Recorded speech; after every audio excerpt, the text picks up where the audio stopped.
Check out this absolutely gorgeous bag. Hi sewing friends, I'm Stephanie and this is Ashtown Creations. This beauty right here is the Sea Jewel, a new pattern by Needle and Anchor, which launched today, May 7th, 2024. There are two sizes. There's the handbag size and this one here is the tote. Both sizes have the same round shaping that's accentuated by these little pleats on the side, and has the round, and it closes the round shape. The handle up here closes that roundish shape with a double-sided handle. To cover the join in the handles, we have these sleek little handle cuffs. I made mine with I think it's a Moroccan blue faux leather from Emmeline Bags, and I've lined it with a beautiful see if we can see this. A beautiful quilting cotton. It's got little blue flowers. Let's see if we can see this a little better. Little blue flowers. And I got that one from Kokum Textiles. I don't believe it's still available on their website, but it may be available on others. The bag, both bags also close with magnetic snaps. So there's two on each side with a total of 4. And there also inside there are, hopefully you can see this, 2 slip pockets, one on either side, and they go across the whole width. They go across the whole width of the bag. I have one split into 3 and the other one split into 2 pockets. The smaller version, which is the handbag version, is meant to be carried like in the crook of your arm, but I think the tote one has enough space in here to carry it over the shoulder. So as always, thank you to Carissa from Needle and Anchor for allowing me to record this tutorial for you. I have posted the link to the pattern in the description box below and in the pinned comment section. It's an affiliate link, so if you purchase using my link, I do get a small commission back, but there is no extra cost to you. It's one way that you can help support my channel here on YouTube. All of the links for the fabrics and hardware that I can find, because I didn't get them all at the same spot. If I can find the links, I will post them all in the description box below. Don't forget to like and subscribe. And if you have any questions or comments, please leave them in the comment section below. I will do my best to respond to them as soon as possible. I think that's it. So stick with me if you would like to see how this bag is made. All right, let's go through the pieces for the Sea Jewel tote. I've got most of the exterior pieces here, so we'll start with exterior panel A, which are the main panel pieces. You need to have 2 mirrored sets. So you have to have 2 rights and 2 lefts for each side of the bag. So I've done mine in a blue faux leather from Mora faux leather from Emmeline Bags. I don't remember exactly the name of this color. I'll have to look it up and I'll put it in the description box below. Anyway, so my exterior is all the Mora. So yeah, that's the external or the exterior main panels. We have the side gusset pieces. So I have 2 side gussets that are done in the Mora faux leather. Stick these to the side.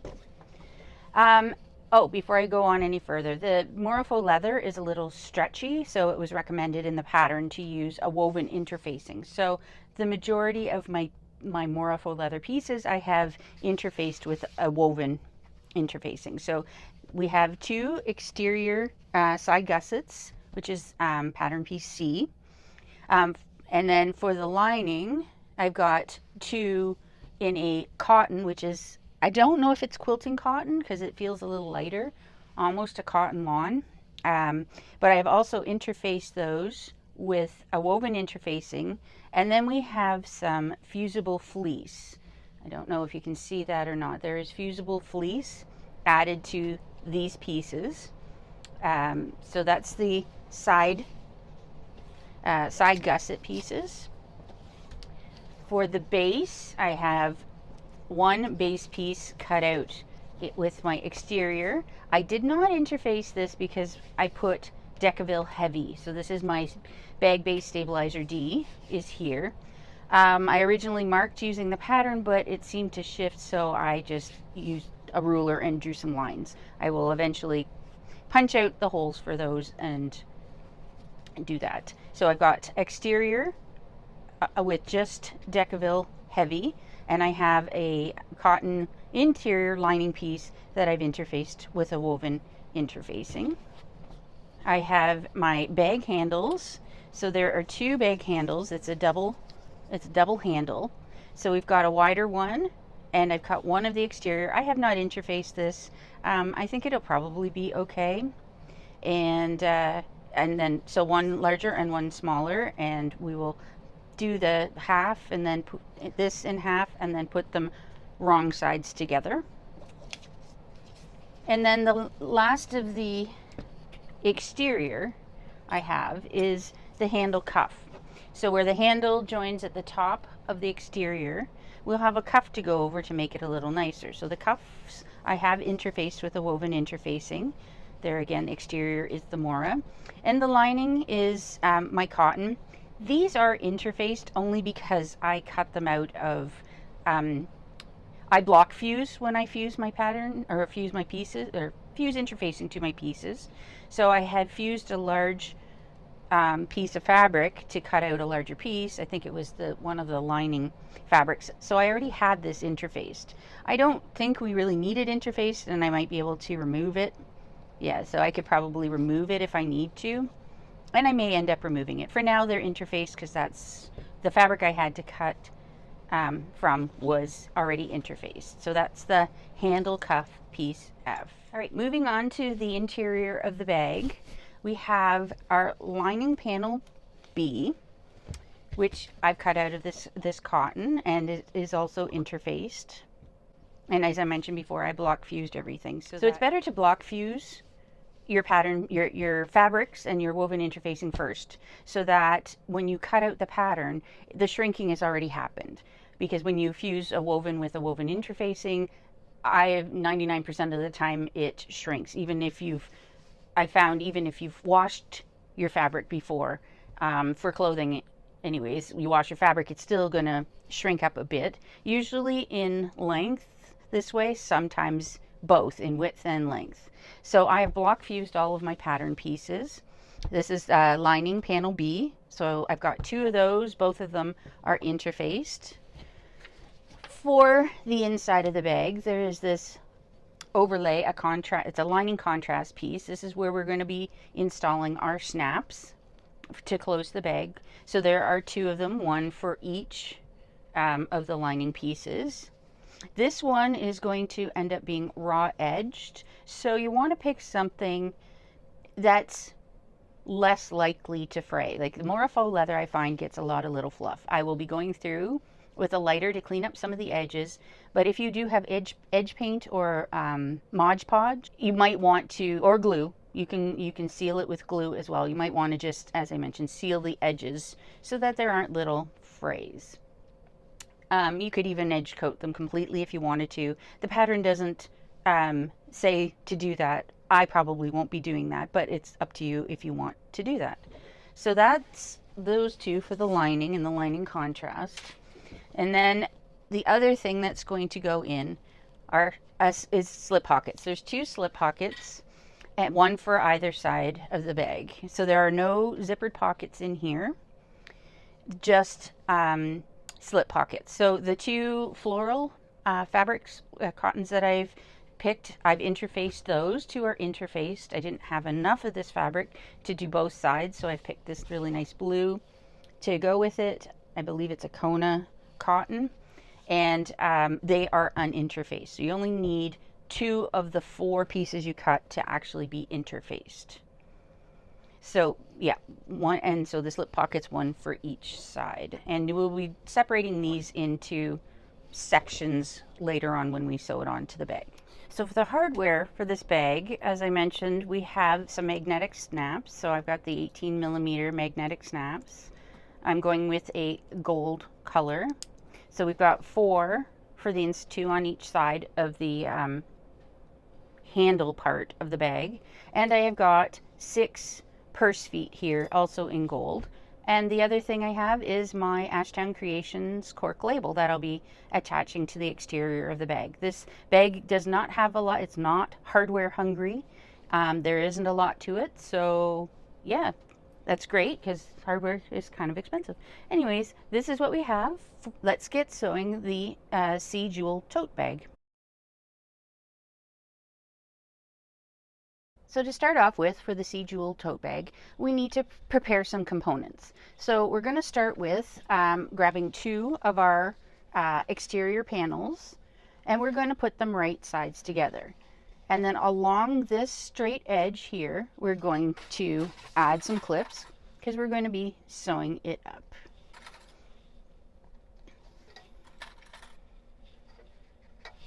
There we go. So I'm going to stitch it up using the seam allowance given in the pattern.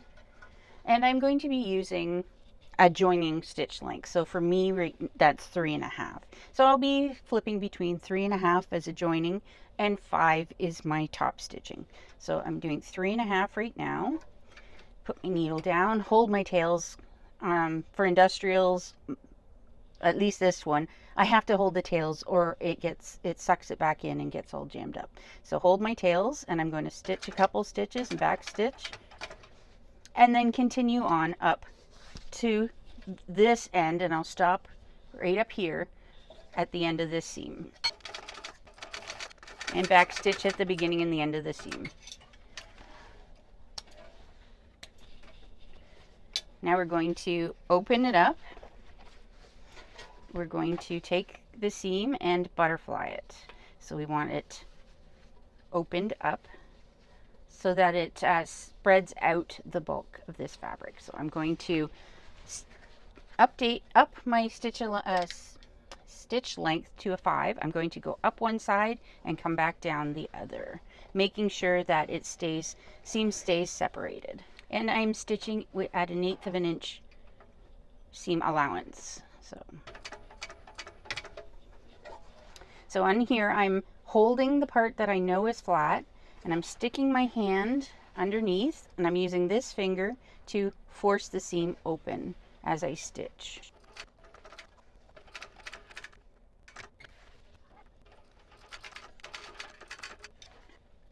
And there we go. We have our 2 panels joined in the center. I'm just going to snip my jump stitches because that could get in the way later. And now we can set these, do the same for your other 2 pieces to create the other side of the bag, and then we'll set these aside for now.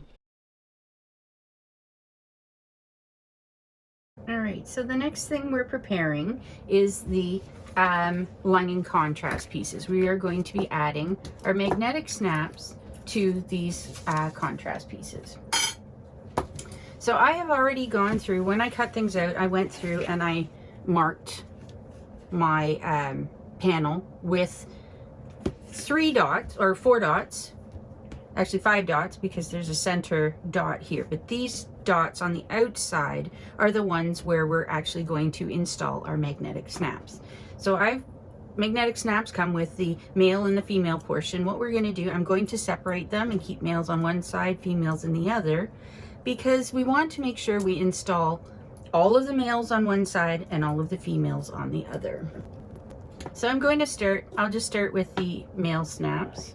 So I'm going to take, I just pinched these on to try and keep them on. So I'm going to take one of my washers and I'm going to put it right over top of the dot. I'm going to grab a pen and I'm going to mark down the sides. And I'll do that for all 4. This pen isn't showing up very well. I can see the lines, but there I put marked lines on either side of those 4 dots using the washer. I'm going to take my I have a Cricut knife, but any craft blade would work, and I'm just going to cut through all the way through on just on those lines that I marked. Don't want to go too far because we don't want it to be sloppy. I didn't interface this piece. I don't know if it's going to need it because we're just stitching it directly onto an interface piece of fabric. So I'm hoping it ends up okay. All right, so I've put holes in for all of those. I'm going to pop the male part of the snap through those holes. There we go. I'm also going to take, I have some Decaville heavy. When I have just little scraps left over, I like to make, I just like to keep them and use them as backings for this kind of thing, with snaps, magnetic snaps, with rivets, anything like that. So I'm just going to cut up a few. I'm going to use the washer, make some lines on it, and then I'll cut those open as well. I'm going to pop the Decaville heavy over, find the washer, put it on, and I'm going to spread them outward. Hopefully this doesn't interfere. I may need to grab something to squish them down. I don't think it's going to interfere with my seam allowance. We're not on one of the sides. I think it's the outside. We're just going to be stitching it straight on. So I think we should be good. The pattern says to push them outwards, so I'm pushing them outwards. I'm going to check that that's okay. I'm going to get some tape. I use just duct tape. I don't want the prongs rubbing against my fabric and wrecking the fabric. So I'm just going to put it over the prongs. I'm going to cut it back because I don't want it in my seam allowance. So there we go. I will go ahead and do the same thing for all 4 of these. And then I will go through and do exactly the same thing on the other one, but adding all of the female sides of the snaps. So I'll go ahead and do that, and then we'll come back and move on to the next step. All right, I'm almost done installing the magnetic snap for the lining contrast pieces, and I wanted to just pop on to show you that for the Decaville heavy that I've put in there, I had put in like rectangle pieces, but I've decided to cut them off a bit just so that I don't see sharp points on the other side for where those pieces are sitting. So anyways, I just need to put one more piece of tape on, and then we can move on to the next section, which is actually sewing the lining contrast pieces to the actual lining panels. So put this on. Yeah, a little too wide.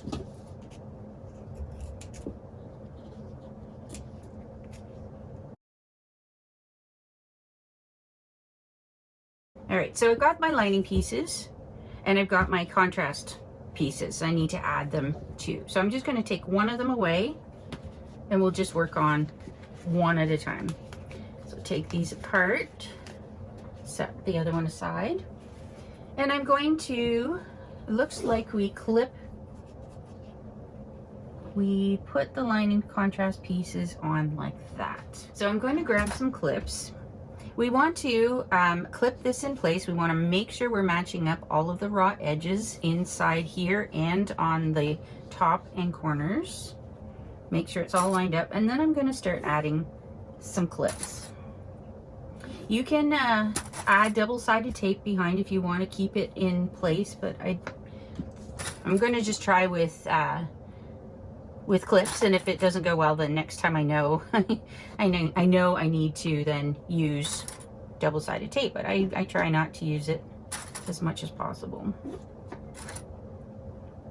I can use glue as well. I could also, if I wanted to, I could try this.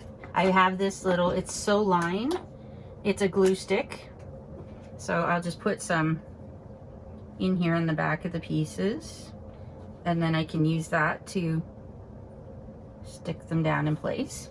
I'm still going to add clips, but so you can use double-sided tape, you could use glue, you could use a glue stick, you could use the school glue, and it's pretty good. It's not moving around, so I may just do that to the top of this one too.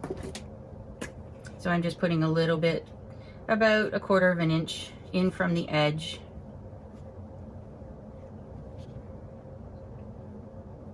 And placing that down nicely and pressing just by hand.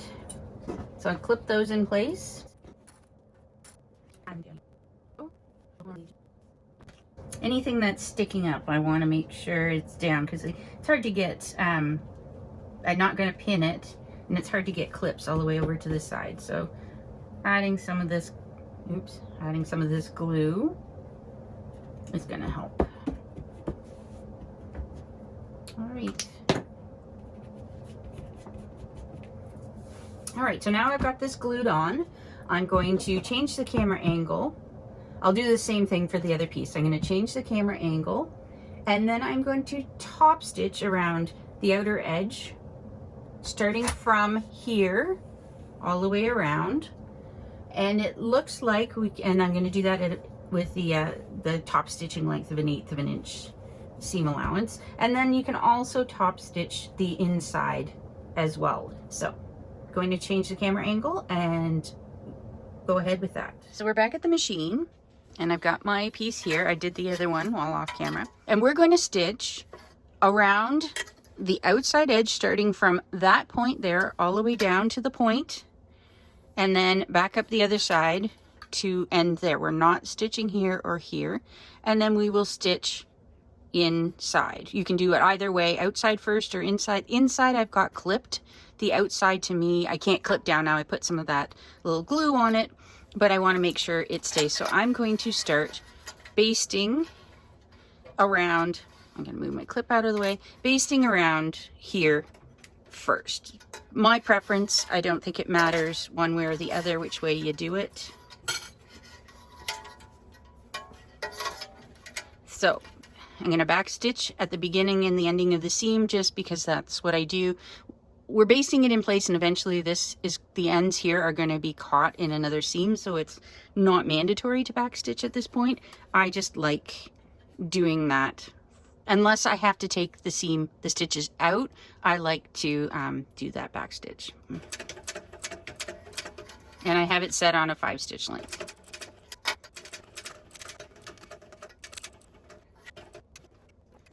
So when you get down to the end and the point, make sure that you end with your needle down as close to the point as you can, so you have a nice stitch line around the edges.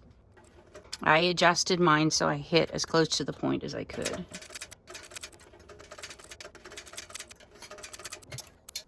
All right, there we have the outside top stitched on. We can go ahead with the inside now. When you're going around, watch for your prongs and watch your foot on. It should be far enough in, it shouldn't catch, so you should be okay for that.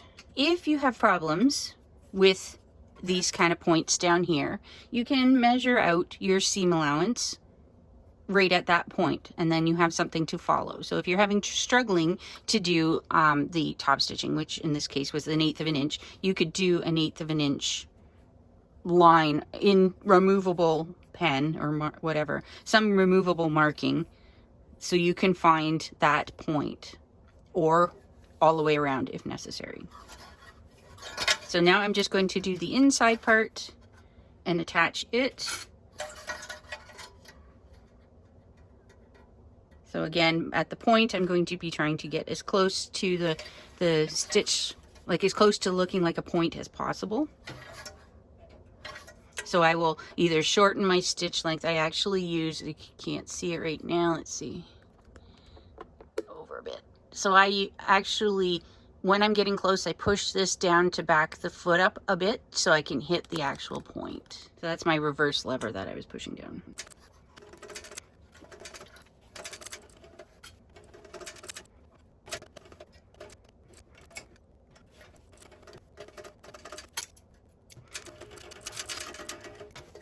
All right, there we go. We've got this stitched on. So anyways, I've got that on.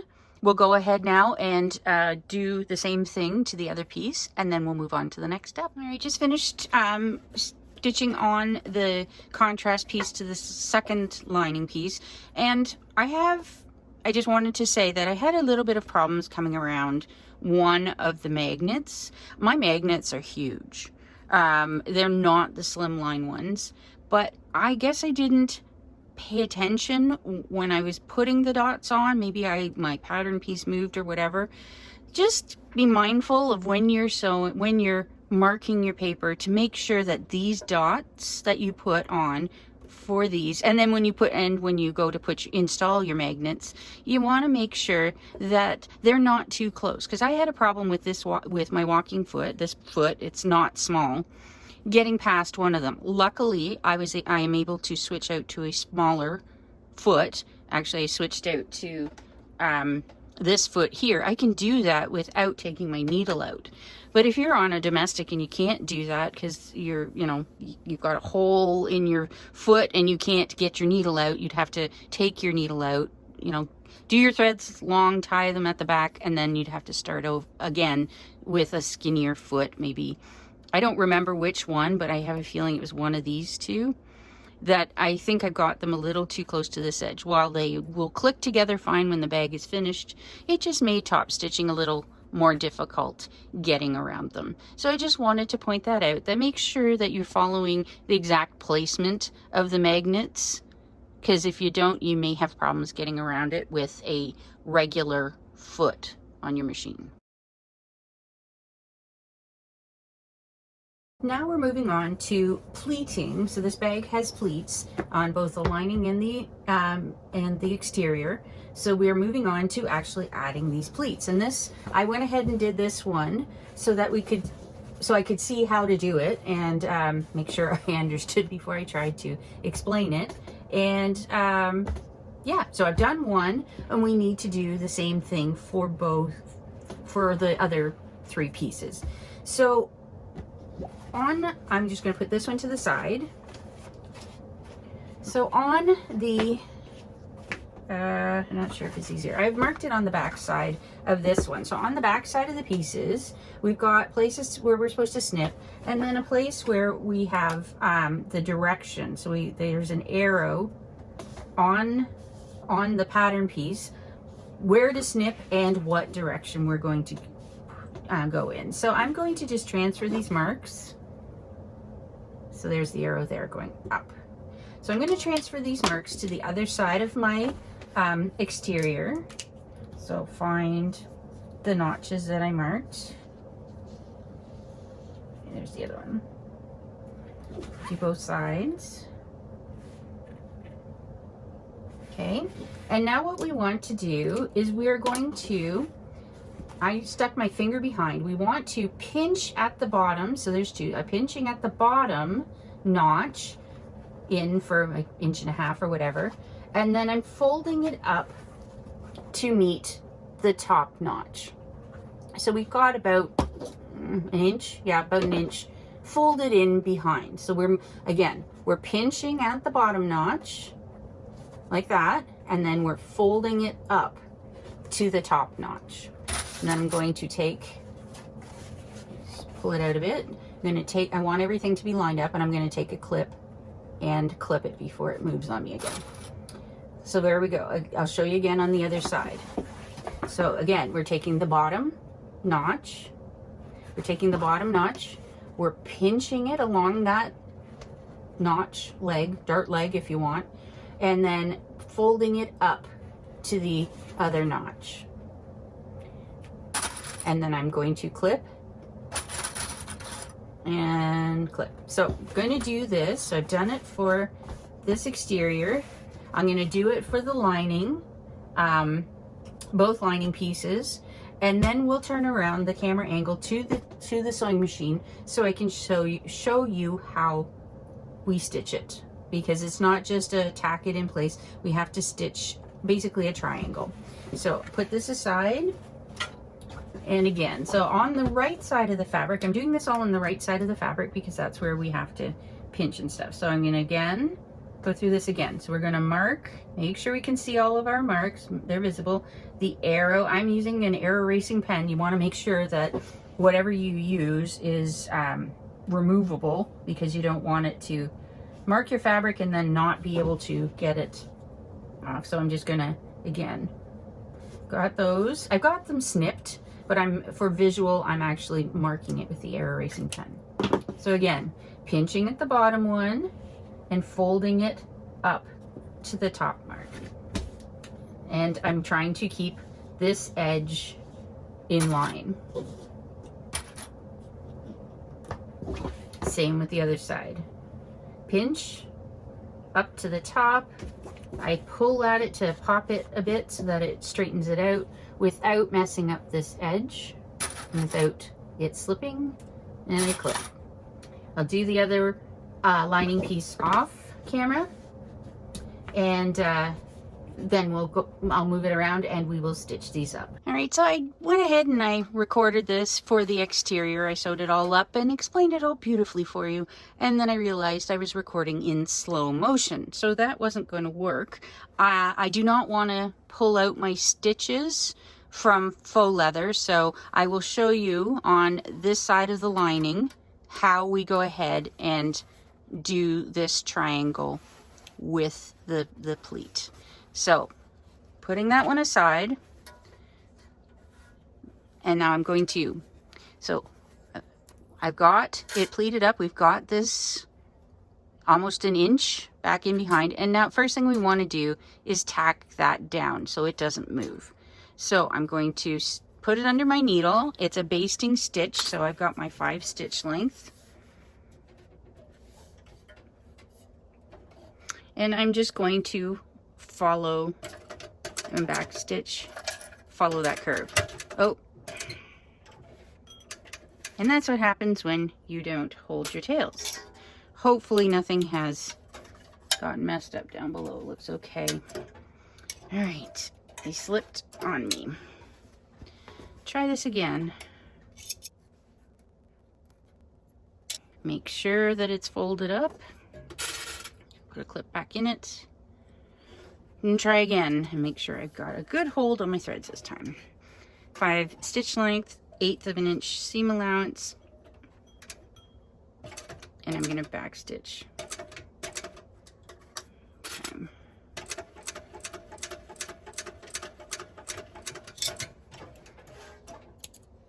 Luckily that didn't jam up underneath, because sometimes it gets jammed underneath and then you have to take this whole thing apart to get the piece of thread out. So anyways, in the pattern there is a mark from this edge. You have to mark in what it says. I'm just going to double check that I've got the right marking.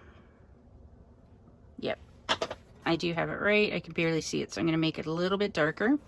So what we want to do now is we're going to go in and stitch along here to this line and then turn and stitch back down to there, making a triangle to really hold this dart pleat in. I keep calling it a dart, but I think it's a pleat. That's what she calls it. All right, so again, holding my things. I'm doing again the 1/8 of an inch seam allowance, holding my threads. I think I'm there, yep. So I'm going to pivot and I'm going to come down to the point down here.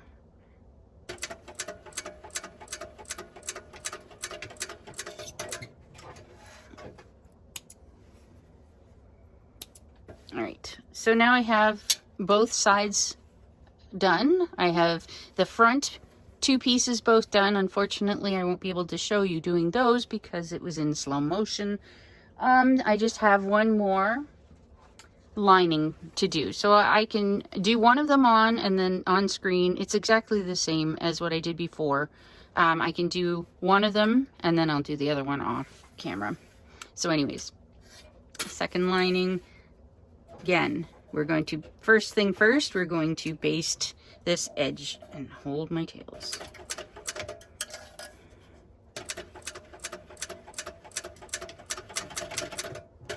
Okay, snip. All right, make sure that I've got, the next thing is to make sure that I've got the mark. I'm not going to give you the measurements. You need the pattern for that, so I'm just off camera here measuring it out, and I'm putting a mark.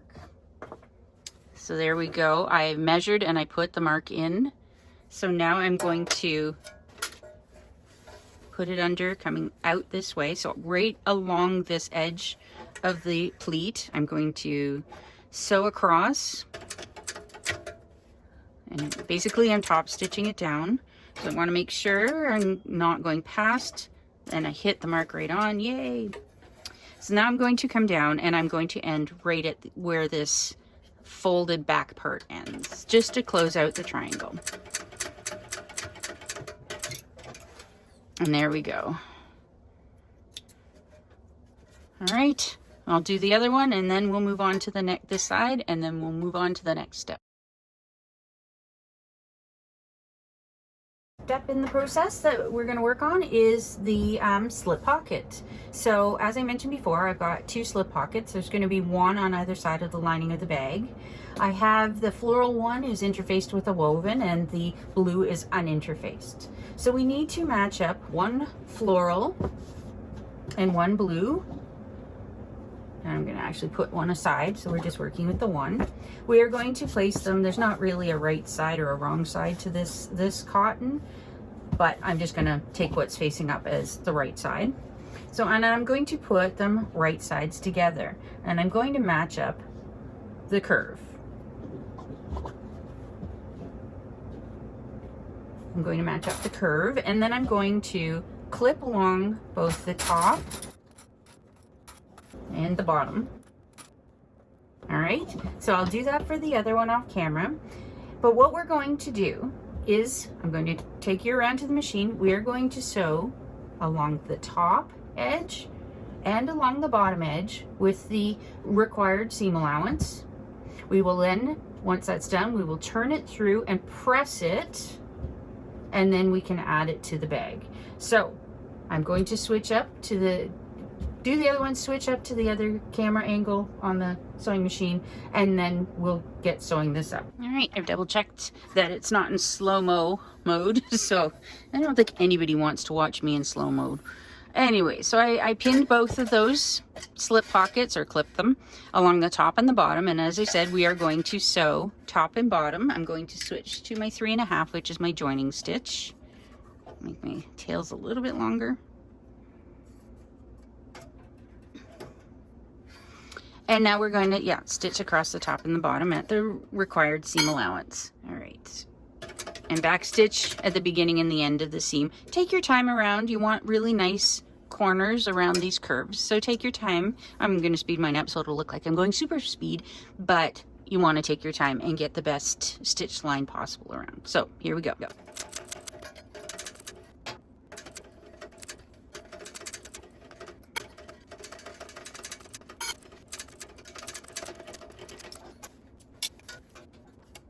One thing I forgot to mention before I started is I am sewing with the uninterfaced piece down. The feed dogs help pull this through evenly. Even though I've got a walking foot, it can still bunch up. But if you put the more stable fabric, because this has a woven interfacing on it, it's more stable than the uninterfaced piece behind it. So if you sew with the more stable one on top, the feed dogs help pull through the less stable fabric, help pull it through, so you get a nicer, it doesn't bunch up as much. It will still do it in some cases if both of them are very light, but that is why I have it with the uninterfaced piece against the feed dogs. So anyways, here we go, the second side.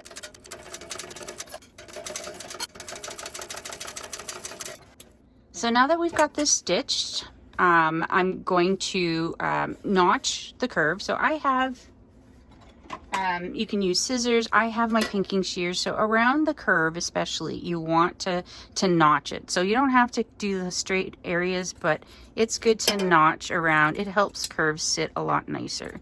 So I'm going to use my pinking shears, or you could go in and, I don't have good scissors for this, do little notches like that. Like you can cut out triangles for some, and you could just do snips right up to the, like you don't want to go through your stitches, but you could also snip into it to help. I'm just going to go through with my pinking shears.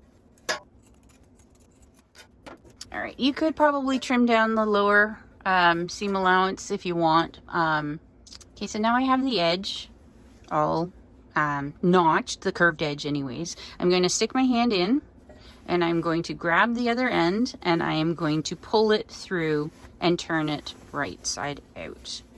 You want the, I'm going to take this to the iron. I don't have one set up here, so I'll do this off camera. But what I'm going to be doing is pushing this edge either with a turning tool, or sometimes I use the square or the star.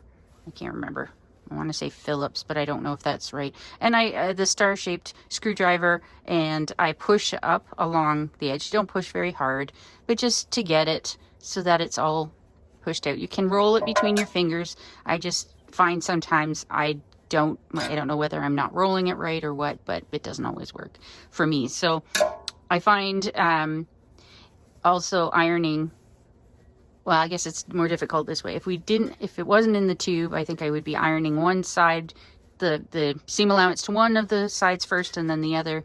But this is giving me a pretty good seam. You can, if you want to just finger press it, you can. I'm going to actually iron it because I also want to run along the edge of the rounded edge as well, the curved edge. So I want to get a nice press on that. So I'm going to go stitch off camera. I'm going to stitch the other one, and then I'm going to do the same thing with the pinking shears, turn it, take it to the iron, and then we can move on to the next step. Right, so I have the slip pockets all turned and nicely pressed, and now we need to top stitch just along the top edge. So I'll set one aside, and then we're going to top stitch along this edge. I'm going to use a 5 stitch length, and I'm going to do it about 1/8 of an inch away.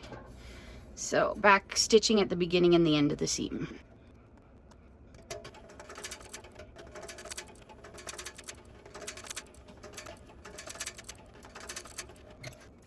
Okay, so I'm done top stitching my slip pocket piece. I'm just going to set this aside, and I've also marked the center of the pocket piece.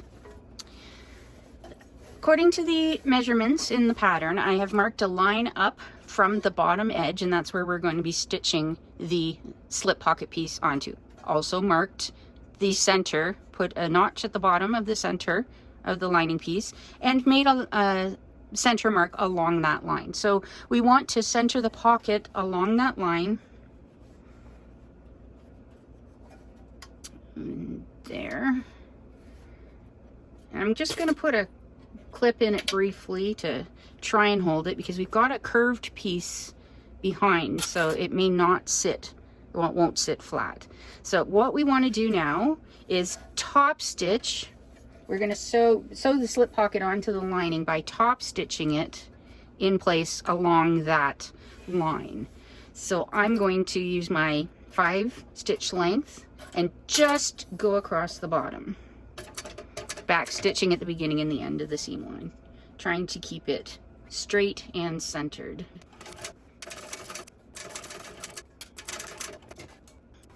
All right, now that I've done, stitched that on, trim my extra threads, I'm going to flip the pocket over, or flip the whole piece over, and try and flatten out things as best as possible. I mean, this is supposed to have a dart in it, so it's not going to be absolutely flat, but we want to try and stitch along this edge, keeping everything fairly flat underneath.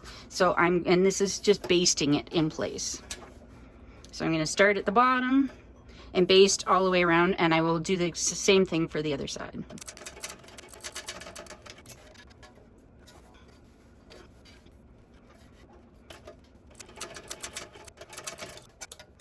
All right, now I'm going to grab my scissors and I'm going to trim off the excess pocket. All right, so we get to choose how we want to split this pocket up, section the pocket, and at the top of each section we'll be putting rivets.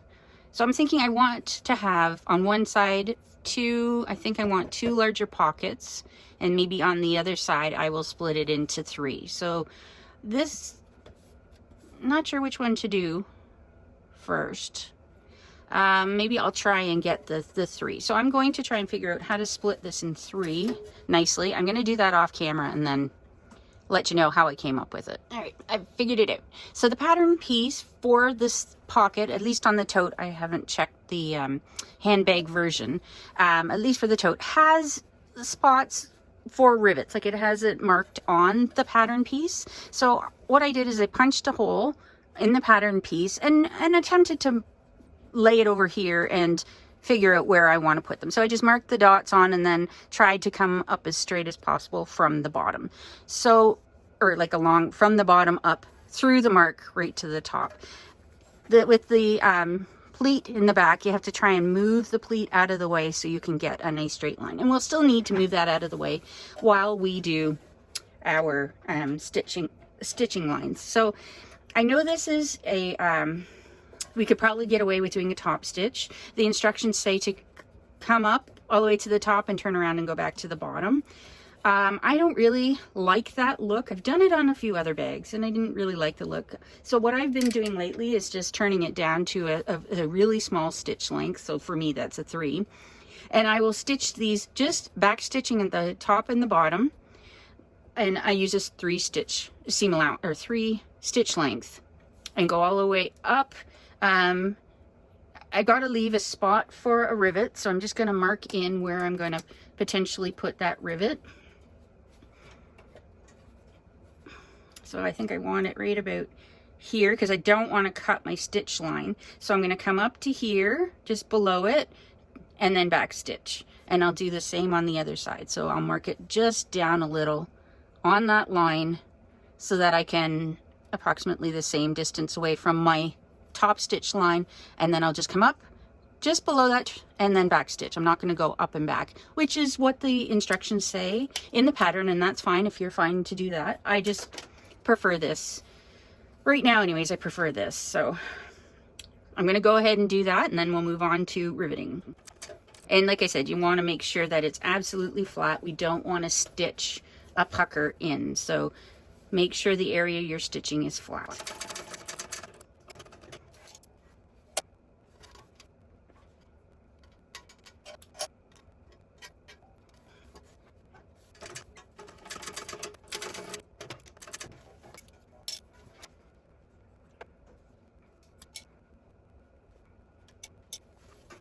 All right, so I have my pocket separated now. I'm going to, I've got my marks still. I can see my marks still. That's where I want to put my rivets. I don't know that this pocket's absolutely centered, but whatever. So I'm going to punch the holes for the rivets, and then I'm going to put on some fray check because I'm using cotton, so it will fray. But if you're using something else for your pocket that doesn't fray, then you don't have to apply this. But I'm going to do that, so I'm just going to turn around quickly and punch the holes. All right. I've punched the holes. Stick this back on. Oops. Now I'm going to apply some fray check to the hole and on both sides, although it looked like it went through.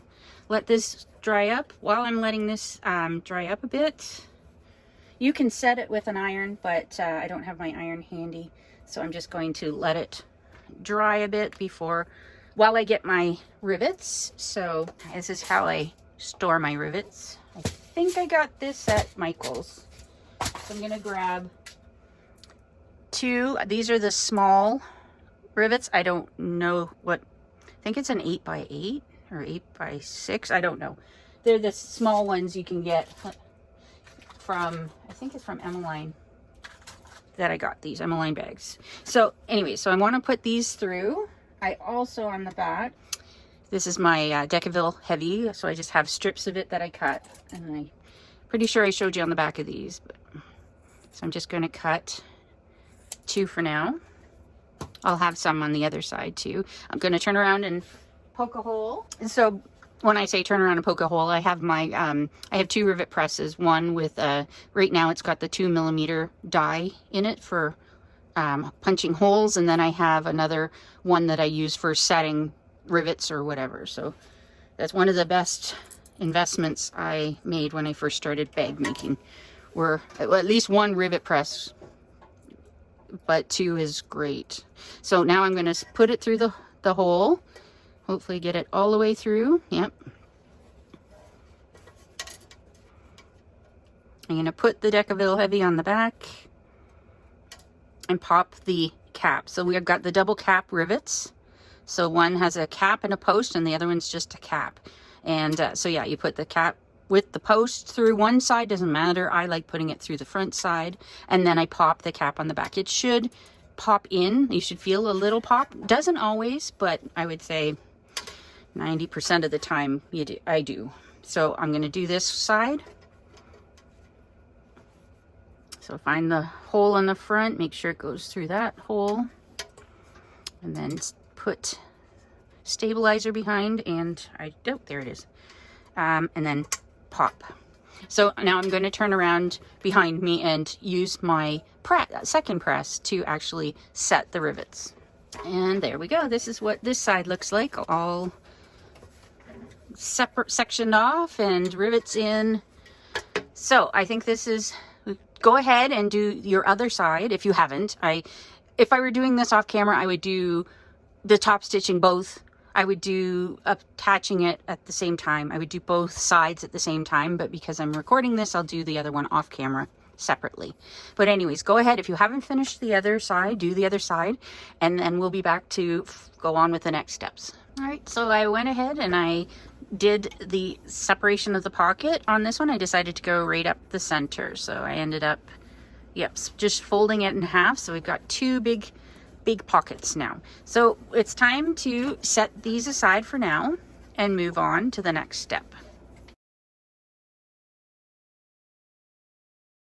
All right, now we're going to move on to working with the bag base and the side gussets. So for the bag base, if you don't have your stiff stabilizer fused or attached, go ahead and do that now. I already have my Decaville Heavy attached, and I've transferred the dots from the pattern piece on, but I think I was off, so I'm just measured it out and I'm going to go by the cross points of my lines instead of the dots I put on. So you can punch holes a number of different ways. I have a rotary punch that works. I have the Japanese hole punch that works, and I also have my my press, my big press. I'm going to just use my Japanese hole punch, and I'm just going to try and center it over those lines and then punch the hole. So I've got a hole and it's gone all the way through. It's a good thing you got to have a kind of a cutting mat underneath, because you don't want to wreck your table or surface, whatever you're working on. So I'm going to go ahead and do that for all 6. All right, so I've got the holes all punched. Just get rid of my little donut hole timbits. Anyways, I'm going to put my purse feet in. So I'll flip it over, and for each of the holes, I'm going to put 1 foot in each of the hole. There we go. And then I've got these washers. If I didn't have the Decaville Heavy on there, I might put extra Decaville Heavy behind these, but since I already have it on there, I'm not going to. So I'm just going to put these washers on. I'm just going to put it over the center, and then I spread out the prongs. I'm not sure if it matters, just as long as it's not in the seam allowance at all. It doesn't, I don't think it really matters what way you open them, this way or this way. So I'll go ahead and do the rest of these.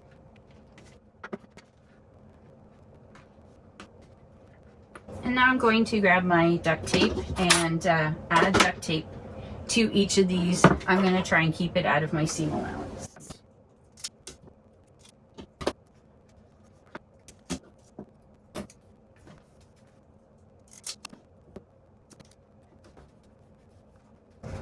Alright, so now I've got the bag feet added. I don't have to add anything to my lining. We're going to take our side gusset pieces, and we're going to attach them to the bottom, and we'll do the same thing. So we'll add it, the short ends of the gusset go with the short ends of the bag bottom. So I'm just going to line them up. They should fit exactly.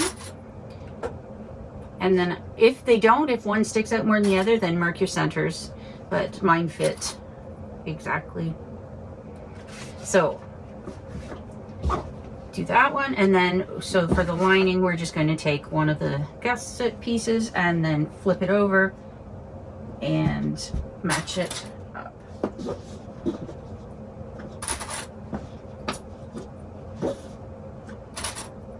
Okay, so I'm going to move the camera around to the sewing machine, and we will stitch up this edge. We'll add the other side, stitch it on, open it up, and top stitch the seam flat for both the exterior and the lining.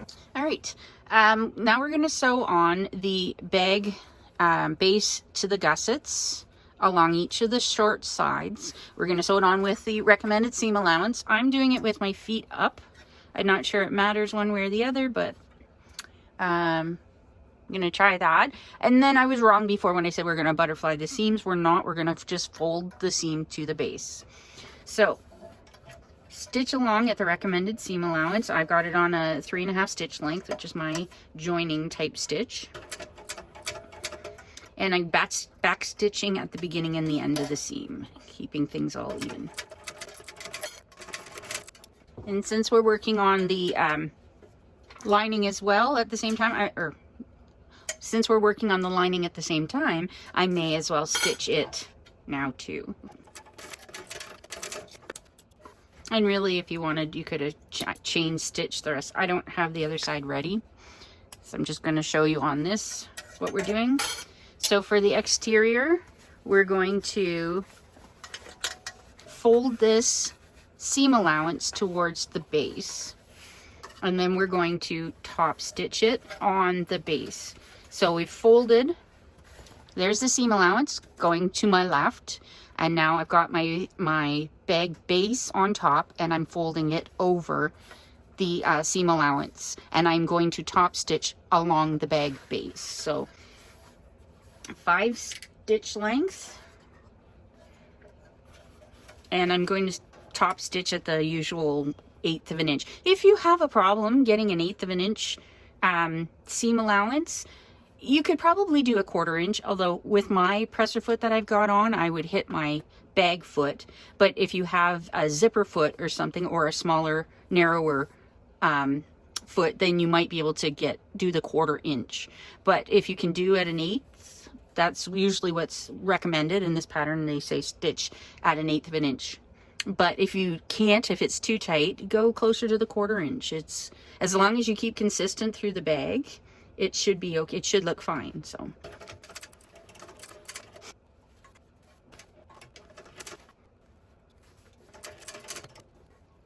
all right, go ahead and do the same for the other side, and then we'll move on to the next. I've got everything sewn together, both the exterior and the lining.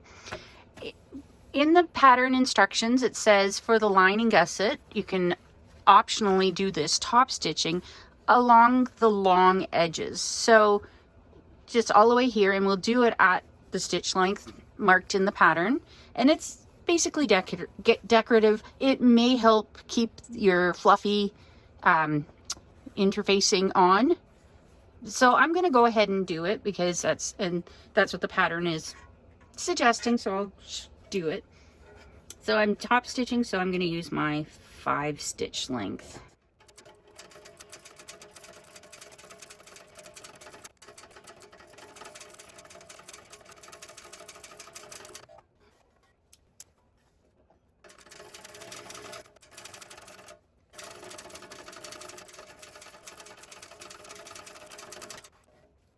All right, all done for the lining.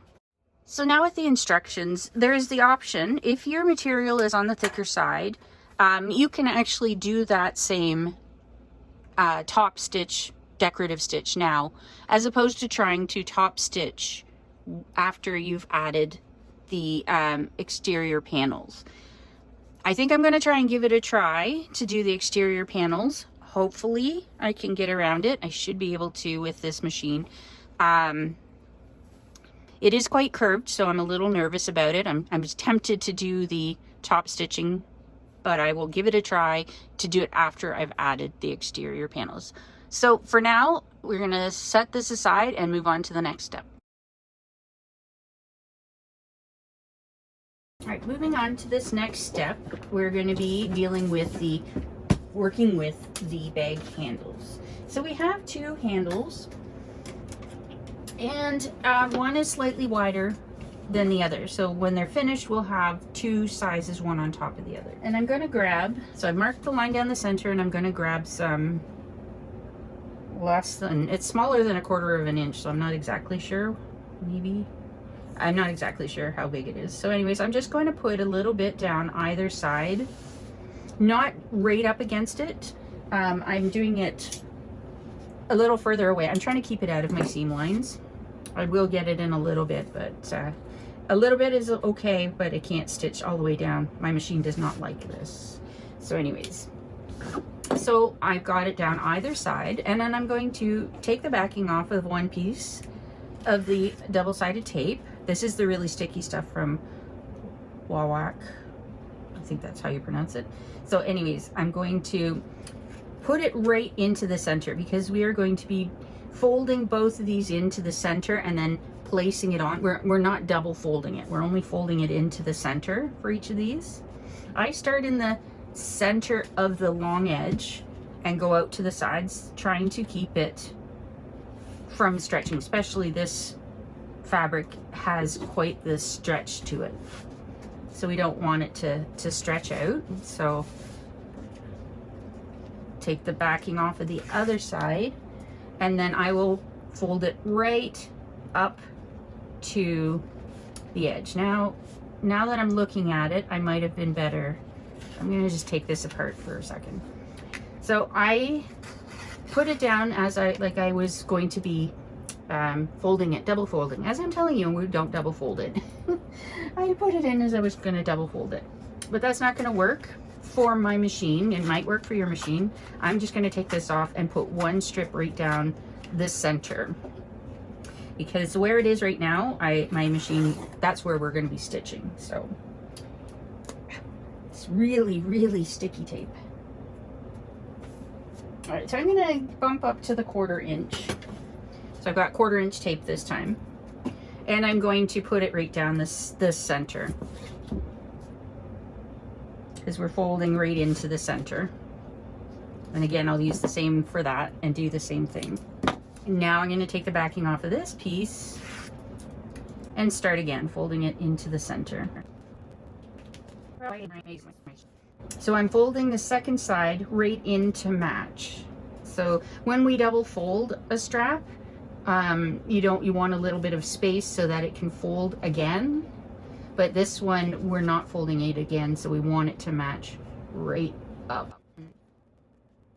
Now we're going to go ahead and do the same thing with the other side.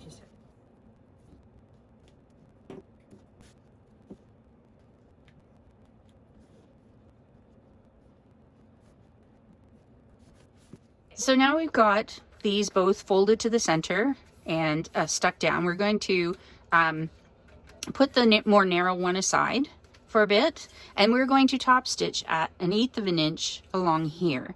It's not a good idea to top stitch these ones more than 1/8, because when you add the narrower one, so we'll put them, the fold sides, like the wrong side of them together. When you stitch along here, if you've got 1/4 inch on this one and then this, it could be on top of each other. Or if you do 1/4 on that, then do 1/4 on here. But in the pattern, it's written for 1/8 of an inch. So I'm going to be stitching at 1/8 of an inch. So I'm going to up to a 5 stitch length. I am back stitching.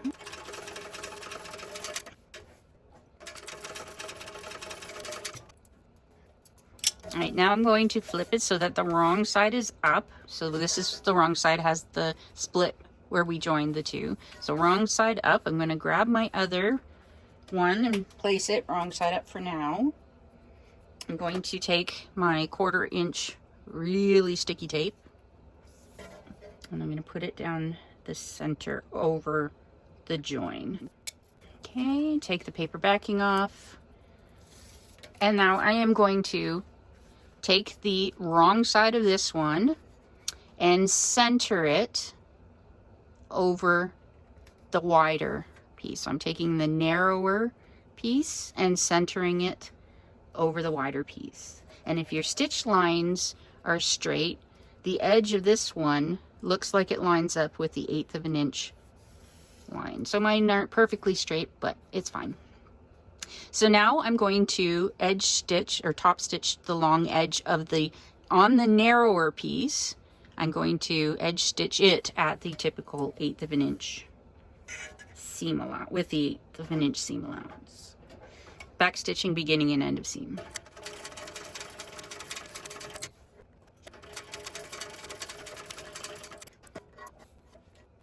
Mine looks like it's twisting a little bit, but it's fine. I'm going to twist it back the other way and pull on it a bit and see if that helps a little bit.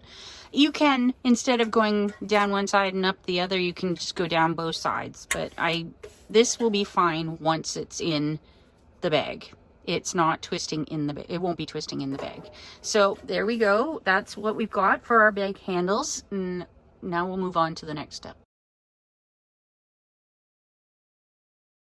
All right, for this next step, we are going to be working with the handle cuffs. So once the handles are inserted into the bag, we have a cuff that goes around to hide the join. So I'm going to take one of each. So I need one of my exterior, one of my lining.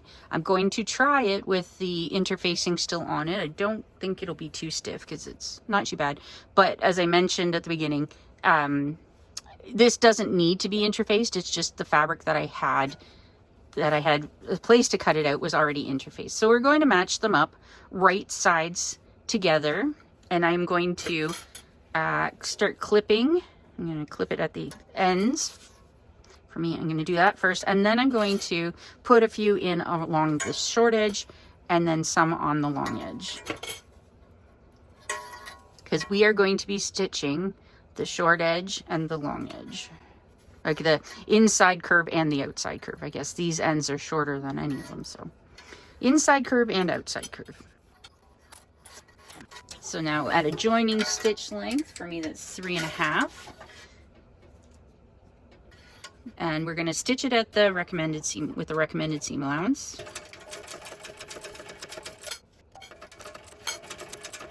Since both my handle and my lining and my exterior are interfaced, I'm not sure it really matters which one I have on the top, but since this piece is normally not interfaced, should probably stitch it from the other side, because that's the more stable one on the outside, or on the top.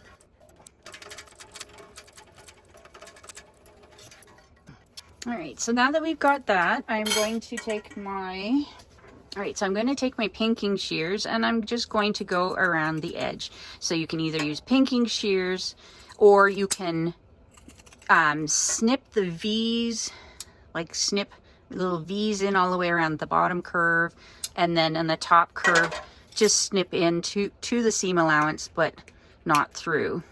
I prefer using my pinking shears. And the instruction gives you what to do on the bottom versus what to do on the top, or like the smaller curve, what to do on the smaller curve versus what to do on the larger curve. So after we've done that, we're going to take a pair of scissors. Make sure that you've got the lining side up. So you're going to cut through along the center. So I'll just mark it a bit. So we're going to cut through right in the center of these approximately. They don't have to be perfect, but yeah, we're going to cut through the center of this curve.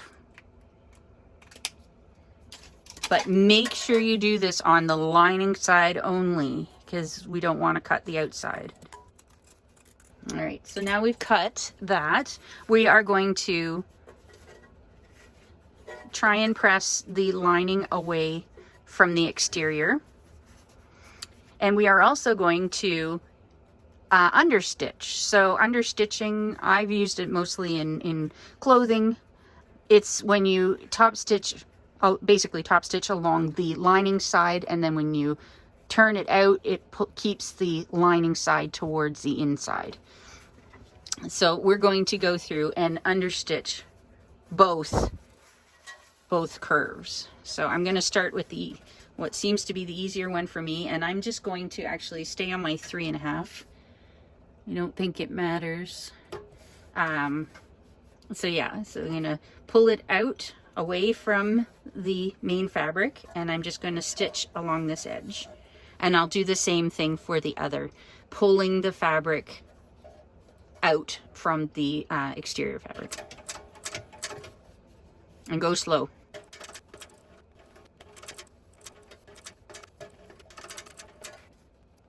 All right, and yes, this will get wavy, but that's fine because it will straighten out when we roll it to the back. So this is a nice way to finish off the seam, so we don't have a raw edge. And yeah, and this just helps it stay towards the inside. Okay, do the same for the other. So make sure, I think I said it before, we want to keep the seam allowance going towards the lining fabric. So yes, right now all of the seam allowance when I'm stitching is going to the left, and the lining fabric is over top of it, and I am stitching on the lining fabric. I'm not sure if I said that before.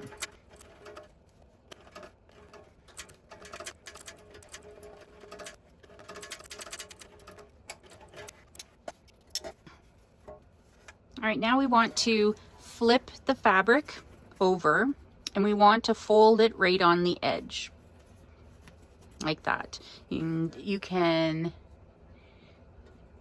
yeah, I guess you could use double-sided tape if you wanted, but we're going to go along and top stitch the edge, making sure, if you need to iron, just be careful with any faux leather or cork ironing.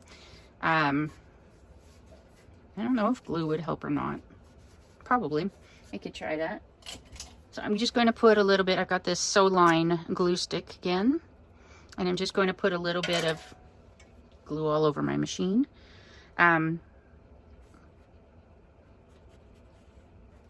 in here. Actually, I'm going to do it closer to the edge, or to the seam, because after we top stitch this, we're going to trim the seam allowance back. So I'm just going to start in the center, folding it over, and we want a little bit of the exterior showing on the lining side. Not a lot, just a bit. And then I'm going to grab a few clips and clip this so that it stays on the wrong side. And the glue's working pretty nicely. I'm gonna clip it anyways. All right, so now I've got that edge done. I'm going to just top stitch, so 5 stitch length, and I'm just going to do this edge. Then I will do exactly the same for this and top stitch it.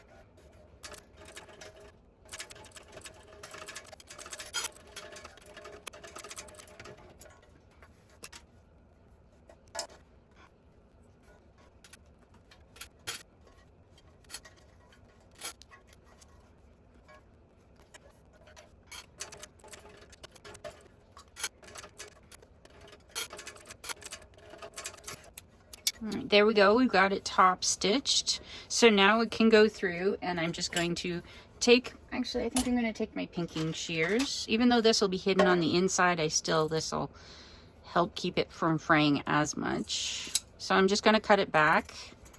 There's a couple, you can cut it back in half or more if you want. So I'm just doing what's comfortable.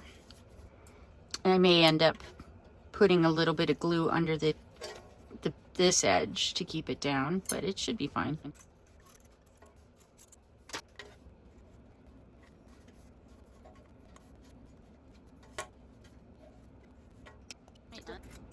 So we can do your other one if you haven't done it already, and we can set these aside for now and move on to the next step. All right, moving on to the next step, we are going to be sewing the gussets to the exterior and the lining panels. So there's in the instructions, you're supposed to measure a certain distance. You can probably see this one a little better. Supposed to measure a certain distance away from the edge of the base, make a mark, and then we want to, I just took my little snips and cut into it a bit because we want this to be able to wrap around the bag on these corners. So these should match up and help go around the corners. Anyways, you're supposed to do that to the lining and the exterior. I have done it to both, and now I'm going to set my exterior or my lining aside, and we're just going to work on the exterior. So I have marked my centers of the base. I had marked it before so I could place my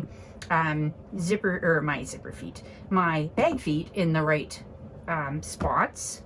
So I'm just going to use this center seam as the center of my exterior, and then I'm going to match it up right sides together with the center notch that I created on the bag base, and then I'm going to clip it, and I'm going to put my clips facing towards my gusset. So I'm going to put a few clips in going outwards away from the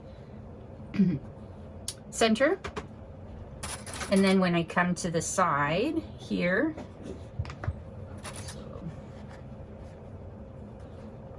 I'm going to take the rest of my gusset and go right up to the edge. I'm going to match that edge up, and I'm going to put a clip in it and then clip down the side, just like that. Okay, so I'm going to keep doing that, and I'll take the other side and go up to the top.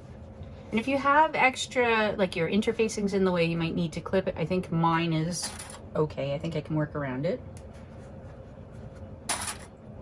So clip down either side, the handle part.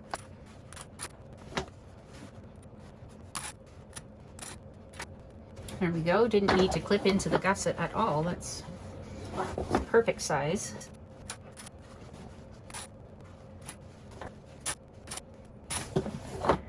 There we go. We've got the exterior attached. I'm going to set that aside for a second while I take my lining panel. Now I got the center notched. You can't see it very well, so so I had it done from when I added this piece, or the pocket. And let's see, do I have the center mark? No, I don't have the centers marked on the lining gusset. So I'm going to just put a couple snips in the center. So what I'm doing is I'm matching up the seams. I'm matching up the seams and then pull it to the side, and then I'm just putting a little snip in. So we have a little V there. So I'm just going to put, again, right sides together and basically follow what I did for the exterior. Start in the center and work my way out for, put a few clips in this way and then go the other way.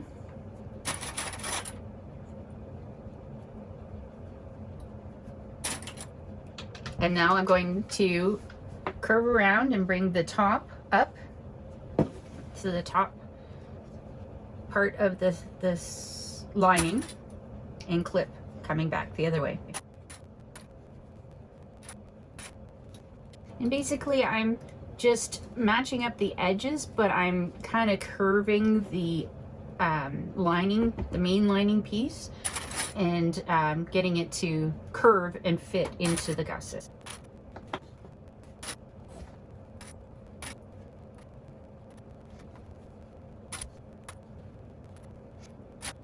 And there we go.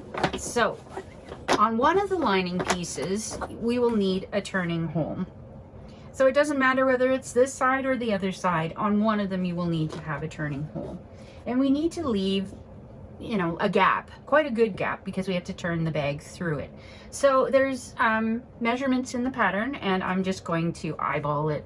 I'm not going to get the ruler out to measure it. I'm just going to say here to here. So I'm going to switch the camera angle, and we're going to stitch these gussets on yeah, we're going to stitch these gussets on. And I will show you for the lining what I'm going to do. I think I'm going to stitch in here just to protect this corner, make it easier for to turn, or make it easier to sew closed later. Yeah, so over to the machine now so we can stitch these gussets on. All right, so I've moved over to the machine. I've set my stitch length at 3.5 because we're joining these two pieces together, and I am going to stitch. I like stitching with my gusset on the top, and I'm going to stitch around with the recommended seam allowance.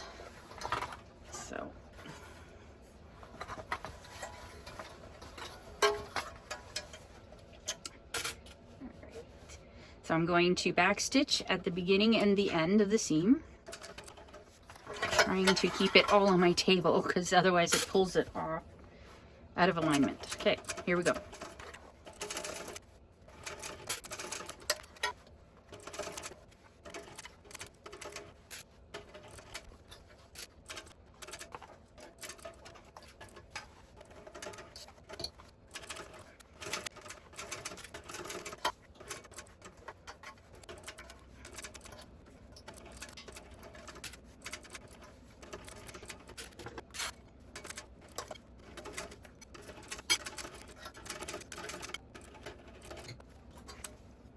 Alright, I've stitched around the outside of this bag. The one thing I do want to say is I didn't get my interfacing fused very well, so not only is it not keeping the Mora faux leather from stretching out, it's also getting in the way. So make sure when you fuse your interfacing, if you're using woven interfacing on the back of, say, a Mora faux leather or any stretchy kind of faux leather cork, whatever, use that.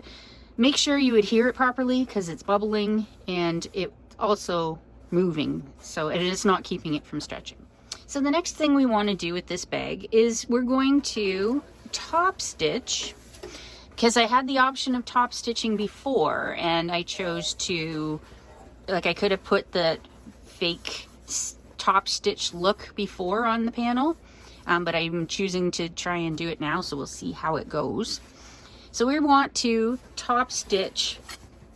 So we want the seam allowance. I'm going to get it going to my left, and then I'm taking the gusset and putting it over. So we are going to top stitch on the gusset to try and keep the seam allowance behind the gusset. So I'm going to up to a 5 stitch length and get it under my needle, and take your time with this. Because we've got curves, we've got to make sure that it's pulled away properly. And actually, before I do that, I'm going to check my bobbin thread just to make sure I don't run out. I'm just gonna, yeah, I don't know if I would have had enough. I'm going to go, I had 3.5 bobbins wound. I still have 2 and a bit left, so I'm just going to use a full one so I don't run out partway through. It's not hard to change out a bobbin, so I'd rather be safe than sorry. Okay, start again. So, like I said, seam allowance to the left. So my panel is, exterior panel is facing up, seam allowance is going straight out to the left. I'm going to fold my gusset over and stitch. I'm going to try and get 1/8 of an inch from that seam edge.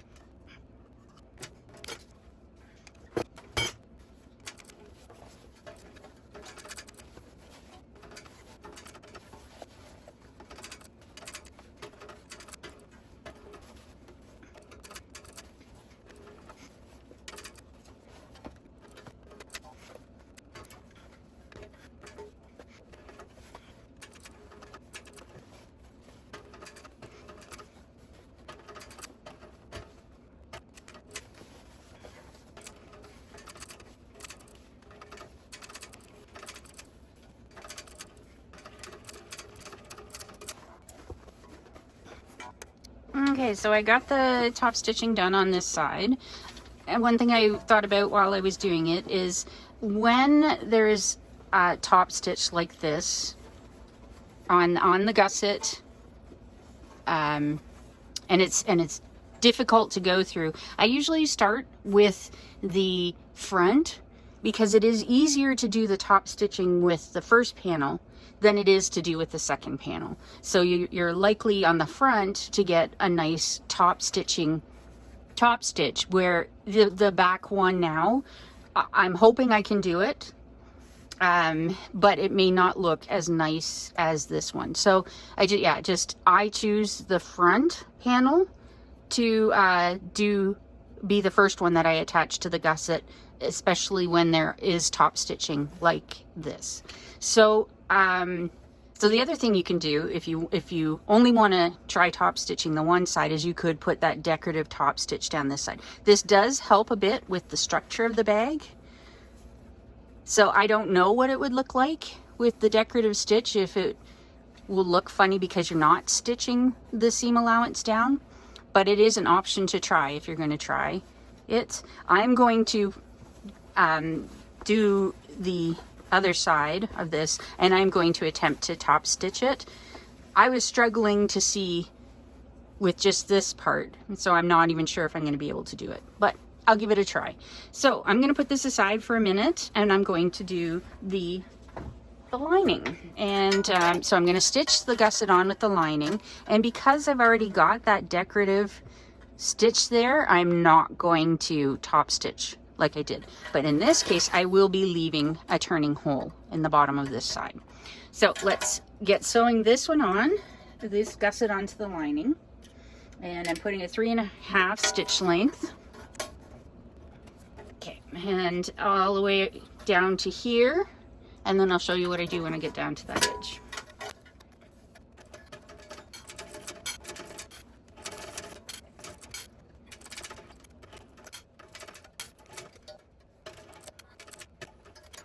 All right, so I'm getting closer to the my turning mark, or my opening mark.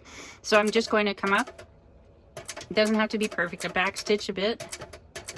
And now I'm going to turn and come off at a 90-degree angle. This just helps secure your stitches for the opening when we're turning the bag, but it also helps when you go to close this opening. Get a nice finished edge. All right, so on the other side, we're leaving this gap. I'm going to come in at the 90 degree, so come in from the bottom. I'm using my stiletto to help me keep things in line so I don't have to get my fingers involved too close. And then I'm going to continue all the way up and backstitch at the beginning and the end.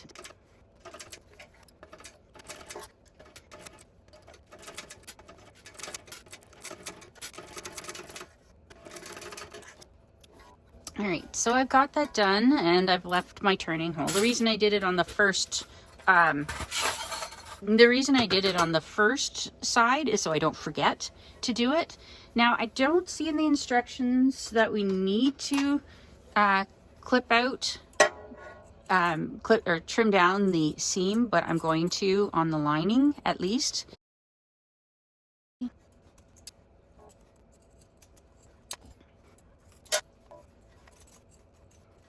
All right, so I clipped it down, but I didn't do all the way up.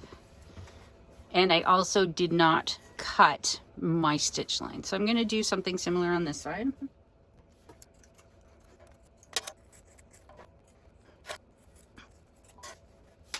All right, there, we've got one side done. Now, with both the exterior and the lining, go ahead and add the second side, and then we'll come back to the next. So I was just doing the other side, and I tried to see if I could get it under and see, and I didn't feel like I was going to get a good top stitch on this second side. So I have a cylinder arm, and I've decided I'm using it in this case. I really wanted to have a really nice top stitch on this side. It's still not fantastic, but it's better than had I tried to do it. So tried to do it with the bag turned inside out. So I turned, as you can see, the bag right side out, and I've just put it around my cylinder arm. So if you have a free arm, might be able to do this with a free arm domestic.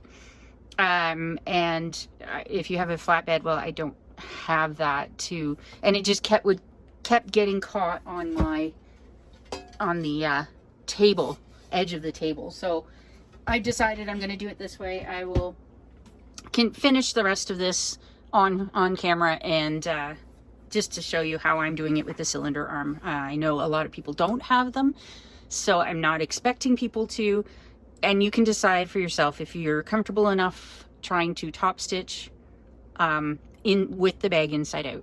So I'm going to go finish this. I can't, the one thing with this, I've got to pull out. I can't feel to make sure, I have to stop every once in a while to make sure that the seam allowance is going towards the gusset side. So that's the one thing I've noticed with it here, is I've got to pull out like this, and I'm further away from the seam allowance. So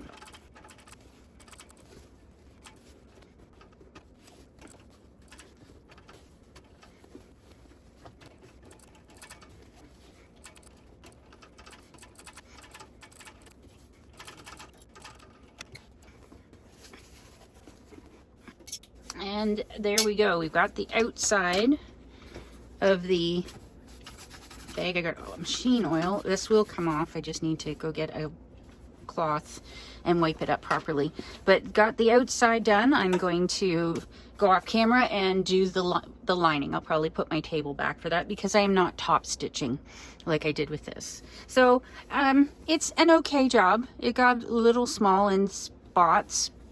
No, that's the top. So I guess both sides have a little spaces where, or spots where they're a little on the small side. So it still needs to be worked. But otherwise, there we go. That's the outside done. Now I'm going to go off camera and do the lining.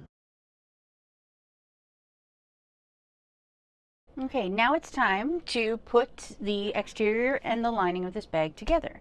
So according to the instructions, we want to place the lining inside the exterior, but we want right sides together. So that means I need to turn my bag exterior right side out, or right side in, or inside out. And then I need to turn, get that straighten out, and then I need to turn my lining right side out. You gotta put it in the other way, but I'm following the instructions.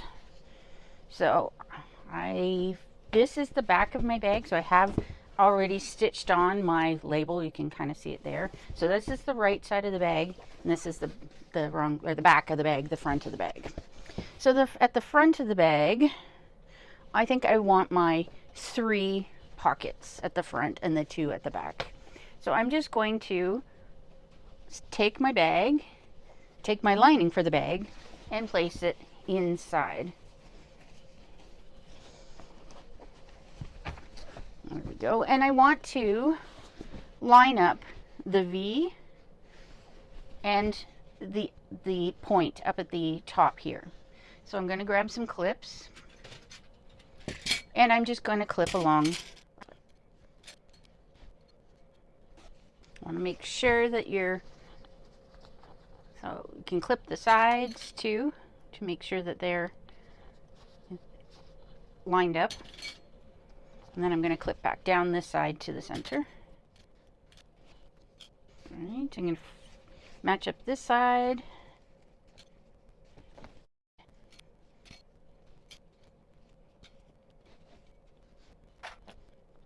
All right, now that we've got it clipped, I'm going to switch the view over to the sewing machine, and we are going to follow the seam allowance given in the pattern, and we are going to sew all the way down to the point and back up on both sides. All right, so we've got our bag all clipped, and now we're going to sew around each side with the required seam allowance. I think we come across as well. No, we don't come across. Don't do that. Ignore that. We just want to go down the V on either side. So I'm going to do it from the inside, I think. I'm going to try and do it this way, and hopefully you guys can see. Back stitching at the beginning and the end of your seam. So I'm on a joining stitch length of 3.5. So I'm going to stitch down to the V. I'm going to leave my needle down and pivot, and then come back up the other side. And be careful with your magnets that you're staying away. So right now I'm sewing on the side that has the male parts, but so the next side I sew on with the female parts. I have to be careful going by that my stitches don't get off course because I'm of the because of the female part of the snaps.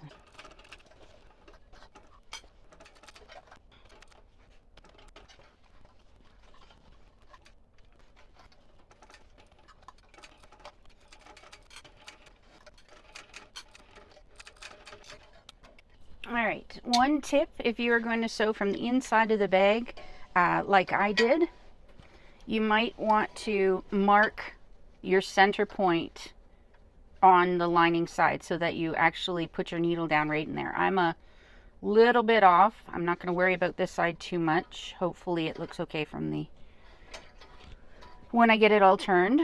So, but this side, the second side, I'm going to do it off camera. And I'm going to, before I start, I'm going to find the center.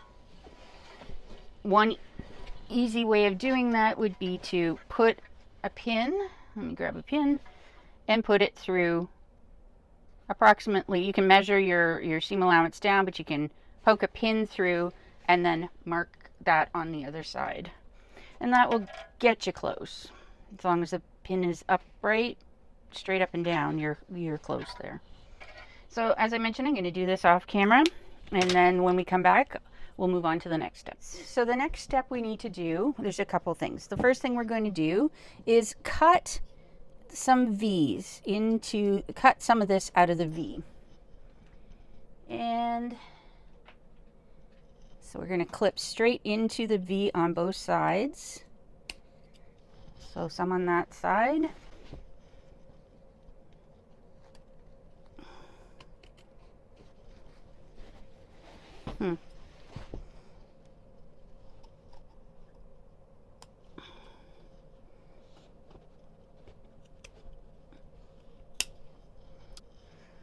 Yeah, I think I might need to come in a little bit more on the side here because we're really supposed to come in looks like as close as we can without cutting the stitches. I find this side awkward. So I'm going to flip it over. I can see it a little better from this side.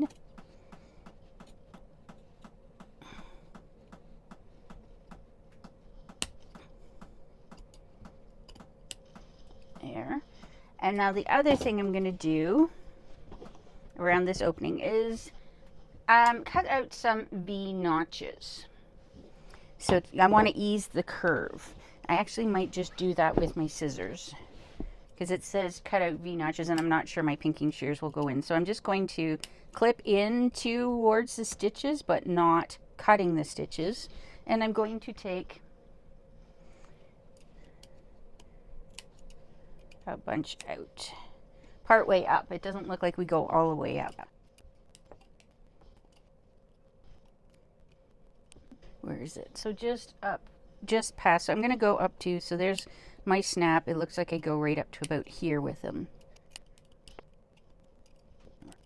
Okay, so find your magnet, and just above the magnet I'm going to put a triangle so I know where to stop. And then I'm going to continue this down until about here. So I'll mark this in as well. Again, trying not to clip my stitches. So I'm going to go ahead and do the rest of this. I'm going to flip it over, do exactly the same thing on the other side, and then we'll come back. All right, now that I have it all notched and trimmed down to the V center there, we're going to turn the bag right side out. So I'm going inside, pulling out my lining, putting my hand into the base, and then I see I didn't fuse it on very well either. And now I'm going to push the base into my hand and grab it and start pulling it through the right way, through the hole in the lining that we left. And then once I got it mostly out, I'm sticking my hand still in through that hole in the bottom of the lining, and I'm pushing out all of the corners and pushing out all of the round edges.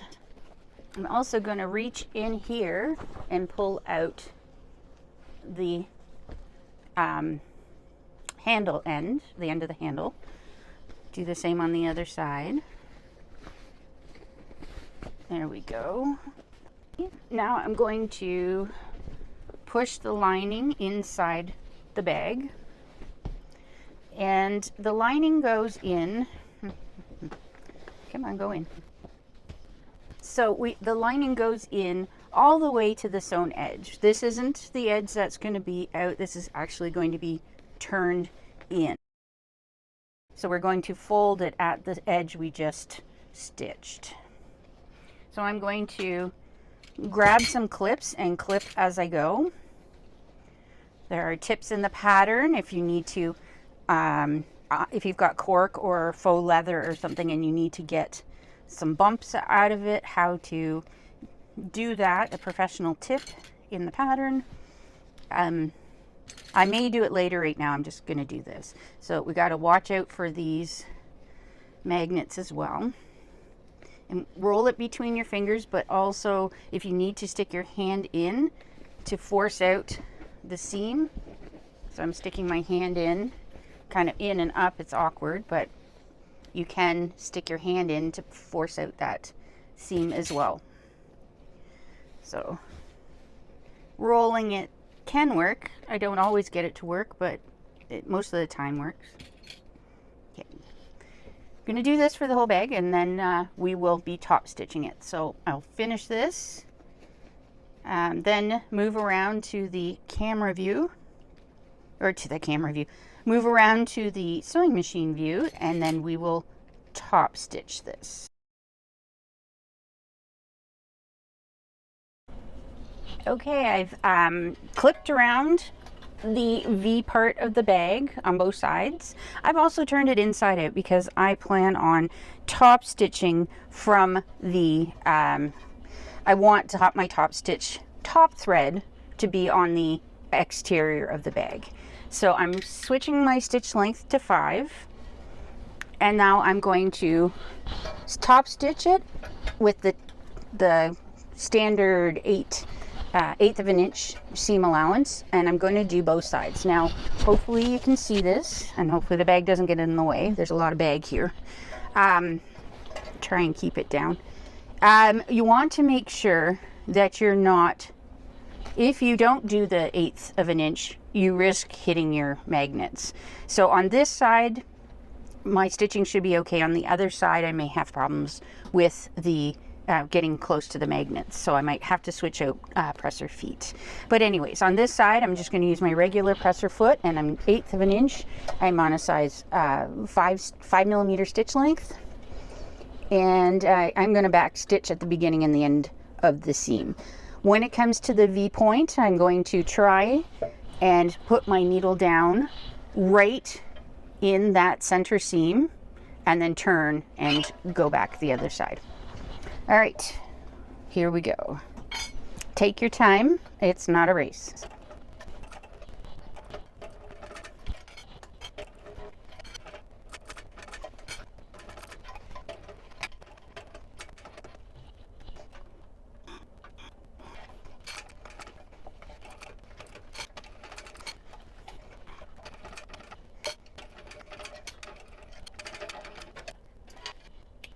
All right, there we go. I've got one side top stitched. I'm going to do the other side off camera, as I'm probably going to take my table off and use my cylinder arm.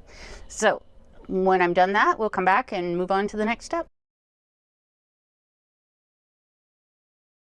All right, so we're getting close to the end of this bag pattern. There's only a couple steps left, and right now I'm making this before the pattern is released, and I was told that these pattern pieces are going to be made smaller so that there is less wastage when because we need to wrap it around here with this handle in and determine how tight it needs to be. So for me, when I was wrapping it around, I was coming up with a lot of excess fabric.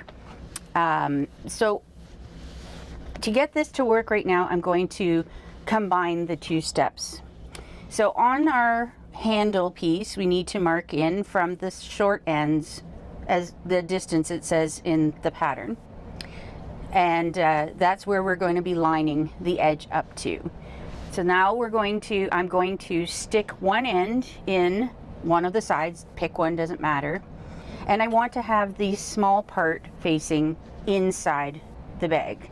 So sticking it in up to that line. I'm going to put a clip here, try and clip it in place while I work with it. So I've got it there. Now what I want to do is put a rivet in the middle. So yeah, I'm going to find approximately the middle of that piece. I'm just going to guess it's about there. As long as it's holding both the strap and the bag, it should be fine. I'm going to turn around and I'm going to punch a hole through both pieces. I'm going to grab my fray check just for the cotton parts. So this part here.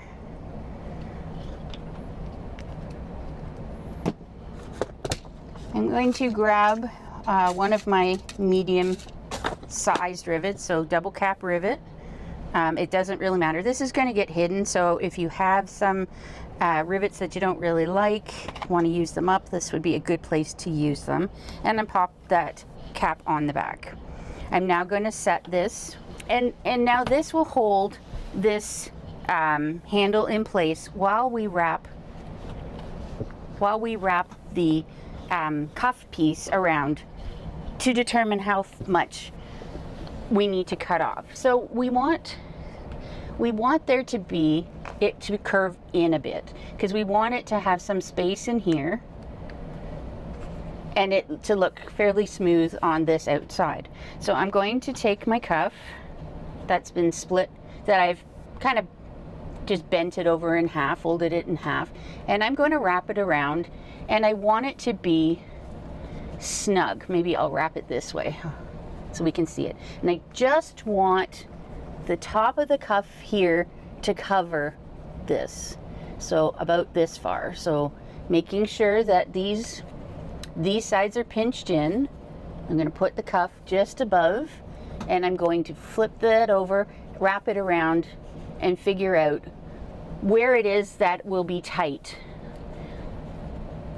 on this, because we want it to be able to just slide down and be actually held in place while, like, without any other rivets, or you can put glue on it if you want, but ideally you would have it so that it just slides on tight.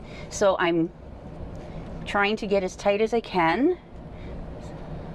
So I think that's what I want. I'm just going to put clips in to see. It's not centered, but that's fine. I don't want this part at the top to fold over, so it's folding over because I've got it a little too tight. Want it tight, but not so that it's pinching things. So I would say probably there. Right, so I'm going to make maybe a little bit tighter. Okay, I think that's probably good.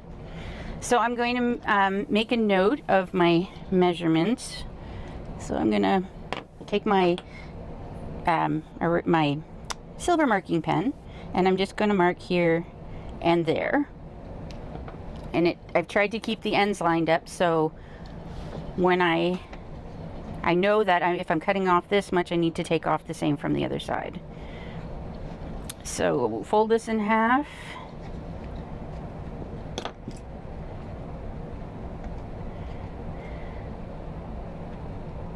And go there. So being that I'm unsure if I've got it right, I'm going to cut it a little wider, try it. If it doesn't fit properly, I'm gonna, I won't cut right on this line right yet. I'm gonna cut out further, test it, move it in as I need to until I get the right amount of pinch on it.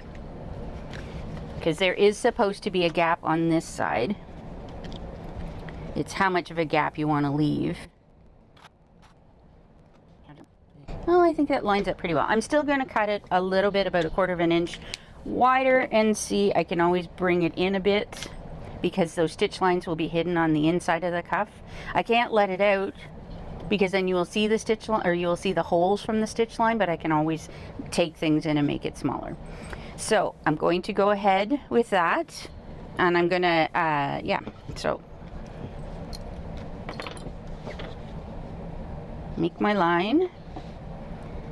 So I'm just going to make a line. So I've put a mark on the top and the bottom, and that's about where I want it to go. So I'm going to,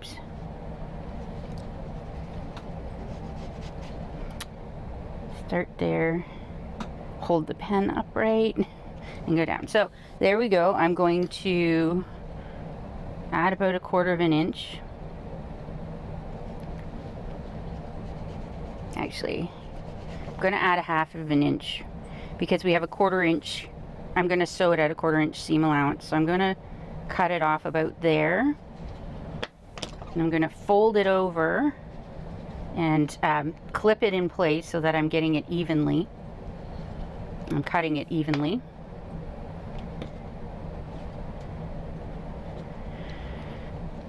And hopefully I'm doing this right. Okay, I'm grabbing my big shears and I am going to cut along that line. Okay. So now I want to put these right sides together, and I'm going to clip. I'm going to stitch up the side, just off camera. You don't need to see me stitching it. I'll stitch off camera up the side, and then we'll come back and do the rest. Okay, so I've stitched the cuff at 1/4 of an inch seam allowance. So I added the 1/2 inch from where I marked it as tight over, cut it off there, and then I've sewn it at 1/4 inch seam allowance. Now we need to turn it right side out. So anyways, so we want to turn this right side out. Okay. We want to slide this one on this end, so we're testing it out at this point. I'm going to slide this one on and all the way down to cover the bag, and there we go.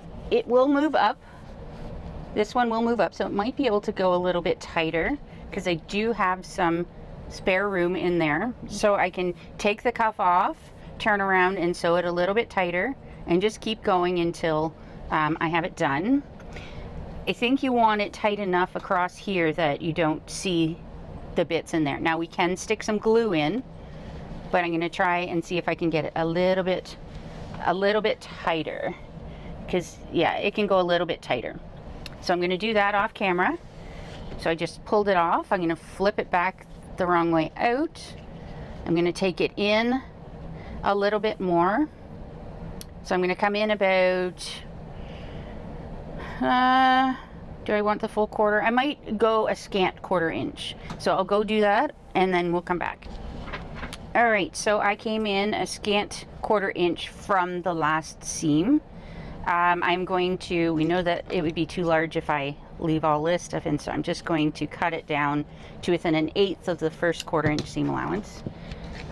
May end up taking that out, but anyways, I'm going to put it right side out again. Do the same thing all over again. I'm putting this right side out. I'm going to grab the strap, put it on the strap, and then slide it down over top.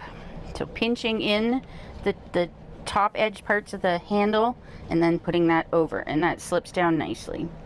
So I can see my the fold part. You can try and fold it or butterfly it if you want. And I think I'm going to, well, I'll get this done first, clean it up, and then I'm going to actually add some fabric tack. But I think that's a good spacing, and the seam line stays right there. I have to remove my silver marking pen, but otherwise that fits on nice and snug, and it's not folding this handle too much. So I'm going to figure out how much I took off of this one and do the same for this one. I'll do it off camera and then I'll come back and show you what we do with it. Okay, so I've cut the other cuff off, taking about the same amount off. I have actually double stitched it as well. I've used my lighter to clean up some of the threads, and I also put some fray check on the edges because I really don't want any frayed edges coming through and popping out the top.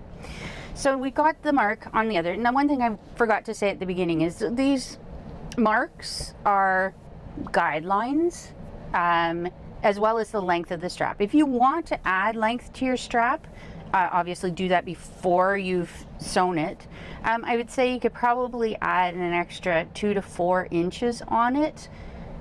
It sounds like we could add 2 to 4 inches on it without wrecking the look of the bag, but it is, the tote I think will fit over shoulders. The handbag though is just meant to be carried in the crook of your arm. So if I haven't said that before, then I'm saying it now. So again, this mark up here, I'm following it because I'm just following the tutorial, but if you decide you want to have it an inch shorter, then do it an inch shorter, as long as you have room for the rivet. You don't want the rivet just to catch part of the edge. You need, this is what's holding it together.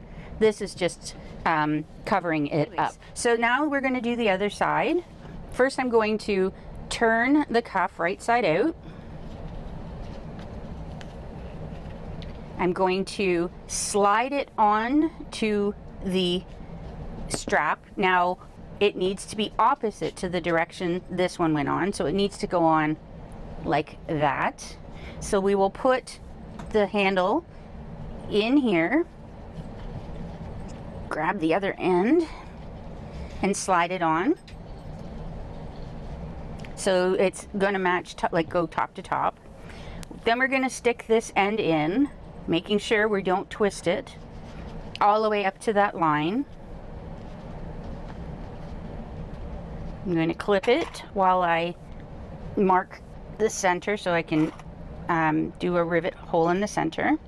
Try and get it nice and even. Now I'm going to take my pen and mark where I want to place the rivet. I will go punch the hole for the rivet, set it like I did before, and then we're going to move this down in place. I've already done the dry fit to make sure that it fits, so I know it's going to fit. But yeah, so you want to make sure you do the dry fit first to make sure it fits. We're going to rivet this in place, then slide this down, and if you want to add glue to it, then you can. Otherwise, the bag will be done. So I'll do that off camera and come back and show the bag.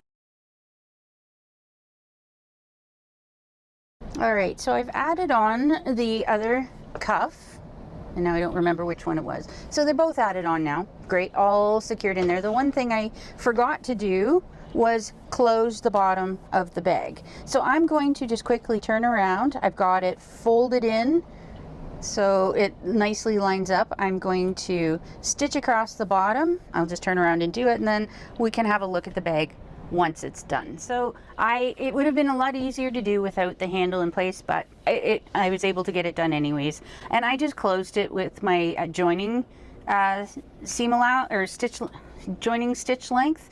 I don't know that it really matters whether you use the top stitching or the joining. I just figure the joining is what it was on already, and this way that it's smaller, it's harder to get caught on things and actually break a thread. It might be a little more stable, it might not. That's up to you what you decide you're going to finish your close your bag, what seam allowance you want to use to close your bag. So anyways, I'm pushing the lining back in, and there we go. I'm gonna snap the snaps.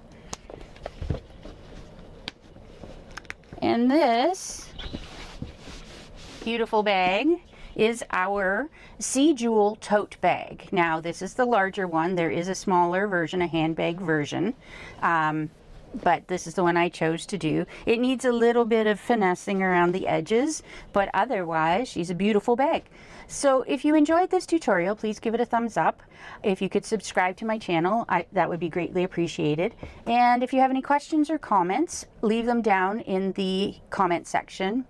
And I will add timestamps for all the different sections for this bag so it's easy for you to jump to. And I will also put in the any parts I can. So any materials I used will be down in the description box below. Anyways, hope you enjoy, and happy sewing.